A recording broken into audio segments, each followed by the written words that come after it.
Ilan ang butas ng tenga niyo mga ka-wonder? Isa. Dalawa. Ang iba nga, umaabot ng 10 ang butas sa magkabilang tenga. Para kasi sa kanila, hindi kumpleto ang get-up kung walang matching earrings na fashion statement. Pero para naman sa iba, hindi hikaw ang inilalagay sa tenga kundi maliliit na buto. Ear seeds at tawag sa maliliit na buto na idinidikit sa tenga. Hindi para pamporma kundi para raw makatulong sa pananakit ng katawan. Yan daw ang sinubukan ng graphics designer at video editor na si Adit nang magsimulang sumakit ang kanyang likod.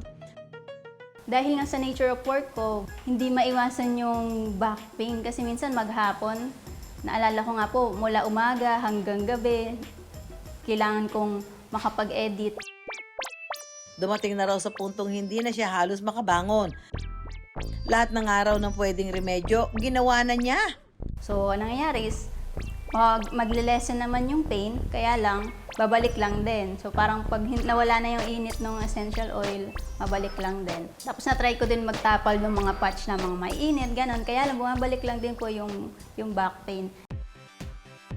Hanggang sa napanood niya online ng isang video tungkol sa ear seeding. Magnetic acupressure ear beads. Itsura niya, ito yung beads, itong mga bilog-bilog. Isang sinaunang pamamaraan ng auriculotherapy o yung panggamot gamit ang matutulis na bagay gaya ng karayom. Sa traditional Chinese medicine, ginagamit ang ear seeds o ear magnet, kung saan idinidikit ang maliliit na buto ng halaman na kung tawagin ay vacaria. Nagkakahalaga ang bawat ear seed sa halagang 200 pesos, isang kahon. Paliwanag ni Janet Paredes, founder ng National Acupuncture Detoxification Association o NADA Philippines. Mayahalin tulad sa isang baligtad na fetus o sanggol sa sinapupunan ang hugis ng tenga.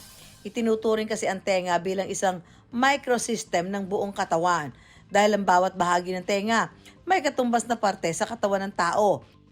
Bawat acupoint konektado sa ulo at utak, sa mga internal organs tulad ng baga, tiyan at pati na rin sa gulugod. It's just magnetic ear beads or magnetic seeds. There was this physician from France. His name was Paul Noguer. He was the one who first mapped out, nag-charter dyan ng tenga, tinignan niya yung mga points at nakita niya na these are all connected to the internal organs and specifically the central nervous system, connected lahat yan. Bawat ear seed daw ay may adhesive o pandikit na kumakapit sa balat. Ang una ko pong laging nilalagyan na part is itong Shenmen point. Dito po siya. Tapos ipipress mo lang po siya mabuti para mas dumikit yung adhesive niya. Since ang main concern ko po is back pain, ito yung lalagyan ko na part. Sa dinami-rami raw na sinubukan ni Adit, ang ear seeding lang ang nakatulong sa kanyang back pain. Nagulat ako, kinabukasan, yung lower back pain ko, nawala siya. Hanggang sa tinuloy-tuloy ko lang siya. Halimbawa, hindi ako makatulog, insomnia, gano'n. Tapos nakita ko din sa sugar cravings, mainam din siya. Sa cramps, nakakatulong po siya. May mahigpit na paalala pa ang acupuncturist na si Janet. Hindi raw gamot ang ear seeding. It works magically. It has a lot of things na matutulungan yung pasyente. It's not an alternative, it's an adjunct therapy to help. Sa panahon ng viral cures at trending remedies, mahalagang tandaan na hindi lahat ng uso ay siguradong mabisa.